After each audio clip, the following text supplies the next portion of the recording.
మానవ జీవితమే ఒక మహాభారతం, అది మంచి చెడుల రెంటి నడుమ నిత్య ఘర్షణం.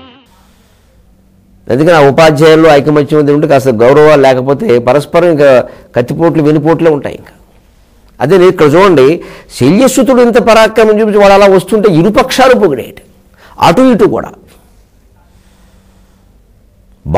బాణంతో అలా అడ్డు పెట్టుకుని వస్తున్నాడు. బాణాల కోసం పలకని అడ్డం పెట్టాడు, కత్తితో ముందుకు దూసి పెడుతున్నాడు. చూశాడు దుష్టజునుడు, వీడు నన్ను ఎక్కడ చంపుతాడు, నేను ఇంకా బతకాల్సి చేయాల్సిన ఘనకార్యాలు చాలా ఉన్నాయని ఒక్కసారి గద తీసి ఒక దెబ్బతో వాడు డాలు పగలగొట్టాడు, రెండో దెబ్బతో వాడు తల పగలగొట్టాడు. శ్రీమద్ రమారమణ గోవిందో హరి, శల్యసుతుడు గోవింద. కానీ ఎవరి చేతిలో ఎవరు చనిపోయారు ముఖ్యం కాదండి. ఉత్తర కుమారుడు కూడా శల్యుని చేతుల్లో చనిపోయాడు. ఇవాడు శల్యుని కుమారుడు ధృష్టద్యుమ్నుల చేతుల్లో చనిపోయాడు. ఇవన్నీ జయాపజయములు దైవాధీనములు. కానీ ధర్మం కోసం పోరాడుతున్నాం, అందులో చిత్తశుద్ధిగా పోరాడుతున్నాం. శ్రీకృష్ణుడికి కావలసింది అది. ఈ చిత్తశుద్ధితో కూడిన పోరాటం ఈ శల్యసుతుడికి ఉన్నంతగా అర్జునుల్లో ఆయనకి ఆ సమయంలో, మరోసారి కాదు, అక్కడ కనపడకపోవడం వల్ల ఆయన చక్రం పట్టాడు. లేదు బాబు నేను చేస్తాను అనగానే తీసేశాడు. పోరాడవలసిన విధానం ఇది ధర్మం కోసం. అందుకని అక్కడ మళ్ళీ శేషభిషలు మొహమాటాలు కుదరవు. కత్తి పట్టుకున్నాక మొహమాటం ఏమిటండి?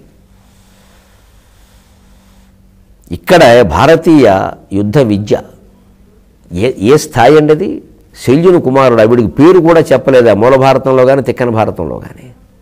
అనామకుడు చెప్పాలా ఒక రకంగా, ఇంత పౌరుషమా? తిక్కన గారు వీడి కోసం 2-3 పద్యాలు రాయాలా? రెక్కలు కలిగిన పాములా ఉన్నాడా, మండే సూర్యుడా, మదించిన ఏనుగా, ఎగసిపడే ప్రవాహమా, ఆకాశం నుంచి జారిపడిన సర్పమా, కారుడు పంపిన మృత్యువా, ఇంత ప్రాధాన్యమా? వీరత్వం అండి. ఆ వీరత్వం ఏమైంది ఇవాళ ఆధునిక ఆయుధాలు వచ్చాక? గుండెకు గుండె చూపగల గుండెలు లేక పరోక్షమందు బ్రహ్మాండము బుగ్గిసేయుటే మహాకవ ధర్మమటన్న. ఈ ఎదురెదురుగా కత్తి పట్టుకుని గుండెకి గుండె చూపిస్తూ యుద్ధం చేసేటువంటి భారతీయ యుద్ధ నైపుణ్యాన్ని మీరు ఈ ఆధునిక ఆయుధాల్లో చూడగలరా?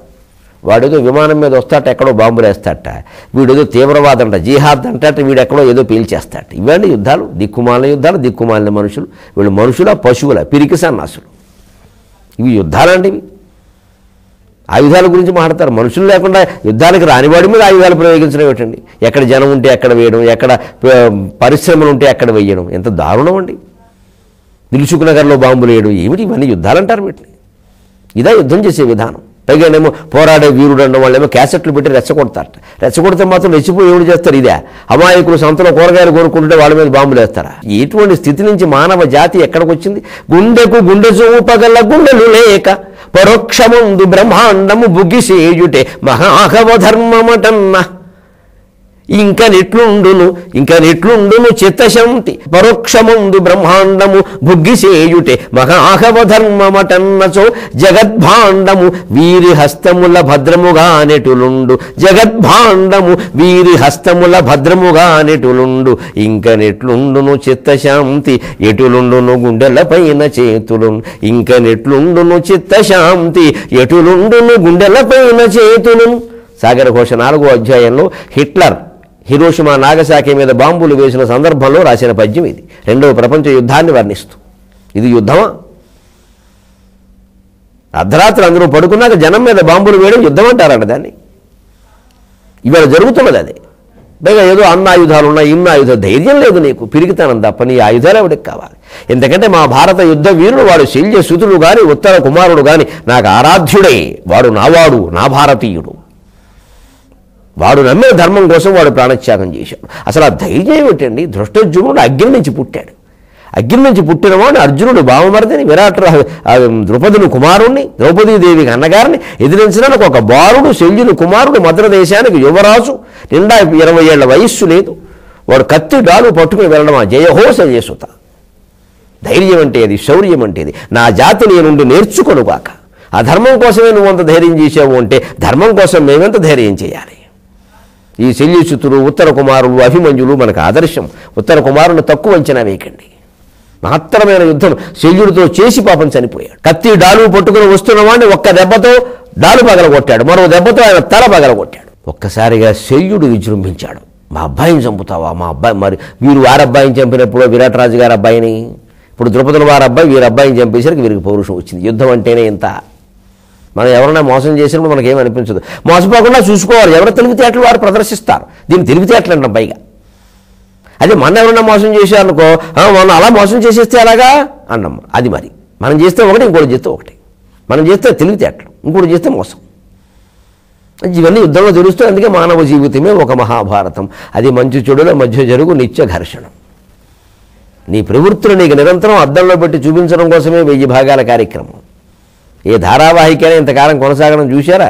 సాహిత్య ధారావాహిక 1000 భాగాల పైన కొనసాగుతుంది అంటే భక్తి టీవీకి, తిక్కన గారికి మీరు రుణపడి ఉండాలి. ఒక సాహిత్య ధారావాహికని ఇంతకాలం ఆదరించినందుకు మీకు నేను శిరస్సు ఉంచి నమస్కారం చేస్తున్నాను. ఇంకా కొనసాగుతుంది. ఇదింత భీష్మపర్వం ఇంకా ఉన్నాయి. 11 పర్వాలు ఉన్నాయి, అవుతాయి నెమ్మదిగా. యుద్ధఘట్టాలు ఎంత విచిత్రంగా ఉన్నాయంటే 4వ రోజు యుద్ధమే ఇలా ఉంటాయి. ఈ వార్త వింటున్నప్పుడు మధ్యలో ధృతరాష్ట్రుడు కల్పించుకుని ఒక్క మాట అన్నాడు. అంత పరాక్రమం కలిగిన శల్యసుతుడు ధృష్టద్యుమ్నుడి చేతిలో చనిపోయాడా? అంతగా భీష్ముడు 3వ రోజు మధ్యాహ్నానికి రెచ్చిపోయిన వాడు మళ్ళీ సాయంత్రం కృష్ణుడు చక్రం తీయగానే తగ్గిపోయాడా? సాయంత్రానికి మళ్ళీ అర్జునుడిది పై చెయ్యి అయిందా? 4వ రోజు ప్రారంభంలోనే మన వాళ్ళకి పెద్ద వాయింపు అయిపోయిందా? ఇంత పరాక్రమం చూపించాడు శల్యసుతుడు, ఆ ధృష్టద్యుమ్నుడిని వేసేస్తాడేమో అనుకున్నాను నేను. అది జరగలేదా? సంజయ ఇక ఆపేయి అన్నాడు. టీ బ్రేక్ కాదు, మొత్తం బ్రేకే. ఆపేయి, ఇంకా అనవసరం. చావును నోవును మన యోధావలికిన్ గెలుపు నుబ్బునావలికిని. అర్థమైపోయిందయా బాబు. మంత్రపుష్పం సమర్పయామి, నీరాజనం సమర్పయామి, ఇచ్చేసి ఎందుకు వచ్చిన కూడా ఇది యుద్ధానికి విరమణని చెప్పేసి. చావును నోవును మన యోధావలికిన్ గెలుపు నుబ్బునావలికిని నీ చేవినియదా.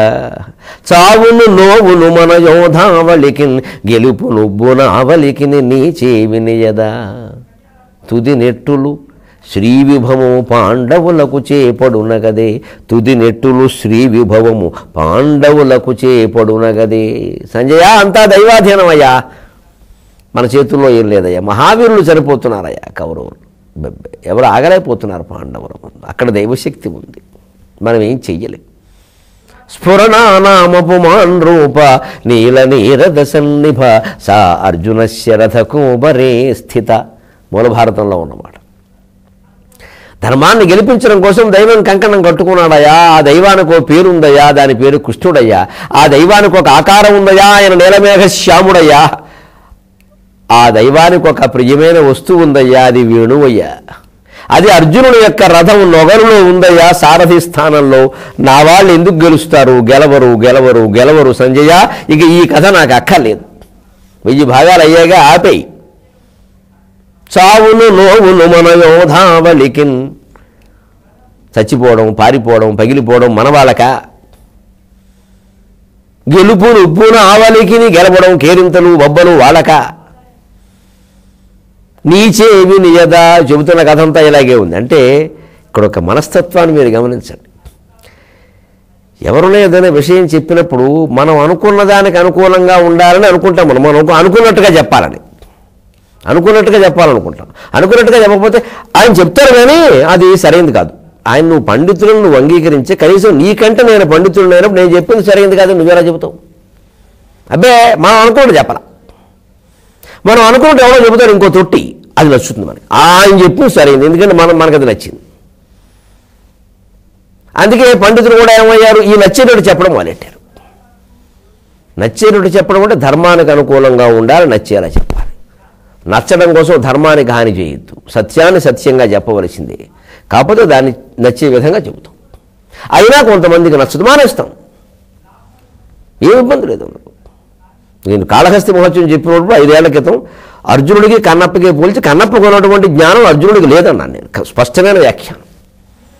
కొంతమంది నాకు ఫోన్లు చేసి అర్జునుడు మీరు అవమానించారు, భారతం చదువుకోమని చెప్పాను నేను. లేదు, నిజంగానే. కన్నప్ప ముందు కన్నప్ప గొప్ప జ్ఞాని, కన్నప్ప గొప్ప భక్తుడు. అర్జునుడు సరిపోడు, అందుకే అర్జునుడు కన్నప్ప జన్మ ఎత్తాడు. పురుషాలు వచ్చాయి. ఎందుకంటే అర్జునుడి గురించి మనకు పిక్చర్ ఉంది. ఇక్కడ మనకున్నవేవో అవే చెప్పాలి చెప్పేవాడు. ఎలా చెబుతారు? గ్రంథం చదివిన వాళ్ళని మేము ఉండగా ఎక్కడ ఏమీ చదవరు. పల్లెటూళ్ళలో మాటలన్నీ వినడం, విమర్శలు చేయడం, అరుగుల మీద కూర్చొని మాట్లాడుకునే ఖాళీ మాటలు, అవన్నీ కళ్ళబొల్లి కథలు. అవన్నీ నిజాలు అనుకోవడం. మన అంచనాకి విరుద్ధంగా ఉండేసరికి అభిప్రాయ చదువు తెలుస్తుంది. అదే తేడా. అందుకని ఎప్పుడు ధృతరాష్ట్రుడు కూడా ఇదే మనస్తత్వం, ఆయనకు అనుకూలంగా లేదు చెప్పే విధానం. ఏమిటయా అస్తమాన పాండవులు గెలిచారంటావు, ఇంచుమించుగా ఇప్పుడు 3 రోజులు యుద్ధం జరిగింది, 3 రోజుల్లో ఒక రోజు మొదటి రోజు తప్పితే 2, 3 వాళ్ళవే, ఇంకేముంది ఇది విన్న కోసమా నిన్ను పెట్టుకోదు అంటే ఇప్పుడు సంజయుడు ఇదేమిటయ్యా ఇది జరిగింది ఏదో చెబుతున్నాను కానీ ఇది నీకు అనుకూలంగా చెప్పు, వ్యాసుడు వారు అలా చెప్పలేదే, అక్కడ యుద్ధం ఎలా జరిగిందో అలా చెబుతున్నాడు, ఇంక నన్నేం చేయమంటావు. మన జీవితాల్లో కూడా మనం తెలుసుకోవాలి, మనకి నచ్చినా నచ్చకపోయినా మన్నే మొహం మీద తిట్టినా అది నిజమైనప్పుడు నువ్వు అంగీకరించి తీరవలసిందే. కానీ దురదృష్టవశాత్తు ఈ దేశంలో ఆ స్థితి లేదు. మనం ఎంత దుర్మార్గులమైనా సరే ఆ దుర్మార్గాన్ని పైగా ఈ పాపం ఒక్కసారి శ్రీశైలం వెళ్ళి అక్కడ ఒక అర్ఘ్యం ఇచ్చేస్తే పోతుంది, అక్కడ పువ్వు పెట్టేస్తే అది అలా చెప్పాలి. మరి అది అయిపోయింది కదా, మొత్తం పాపం పోయింది, మళ్ళీ రేపటి నుంచి తాజాగా పాపాలు చేసుకోవచ్చు. నీ పాపం నిన్ను కట్టి కుడుపుతుంది అని చెబితే కష్టంగానే ఉంటుంది మనకి, మరి అది కానీ అది నిజం, కట్టి కుడుపుతుంది. ఎప్పుడు ఎన్ని పుణ్యాలు చేసినా పుణ్యాల్లోంచి పాపాలు మైనస్ చేయడానికి వీల్లేదు. ఆంజనేయుడు సుందరకాండలో చెప్పిన మాట, ధర్మశ్చాధర్మనాశనక తదేవ ఫలం అన్వేతి అని స్పష్టంగా చెప్పాడు ఆయన. నీ పుణ్యాల నుంచి నీ పాపం తీసేయడానికి వీల్లేదే, పుణ్యఫలం అయిపోయింది, పాపఫలం అనుభవించడానికి సిద్ధంగా ఉండు. అంచేత పాపాలు చెయ్యడమే మానుకోండి తప్ప పాపాలు పోయే ఉపాయాల గురించి ఆలోచించకండి. చేశారు చచ్చినట్టు అనుభవించడమే, ఎవరైనా అంతే, అనుభవిస్తేనే పోతుంది పాపం. ఈ చెప్పే కబుర్లన్నీ ఉపశమనాలకి ఉపవాసాల కోసం తప్పితే వాస్తవాలు కావు. ఖచ్చితంగా పాపం అనుభవిస్తేనే పోతుంది, పుణ్యమేనా అంతే. అంచేత చేయకుండానే ఉండాలి, చేసేవన్నీ చేసేయడము. తర్వాత ఏమో శ్రీశైలమా కాశీయా అని బేరాలు ఆడడం. ఇక్కడ భగవంతుడితో బేరాలు కుదరవు, తెలుగు భాషతో కూడా బేరాలు కుదరవు. ఖచ్చితంగా దాన్ని మాట్లాడి తీరవలసింది. సెలవు. ఈ కార్యక్రమాన్ని మీకు సమర్పిస్తున్న వారు AgriGold group of industries, Eversure water purifier మరియు Vaishnavi caterers, star homeopathy, star Ayurveda. మీ అభిప్రాయాలను సూచనలను మాకు తెలియజేయాల్సిన చిరునామా Bhakti TV, care of Rachana television private limited, road number 92, Jubilee Hills, Hyderabad 5,96,000. మా ఇమెయిల్ ఐడి bhaktihyd@gmail.com. మా వెబ్సైట్ www.bhaktitv.org. Phone number 9010222333.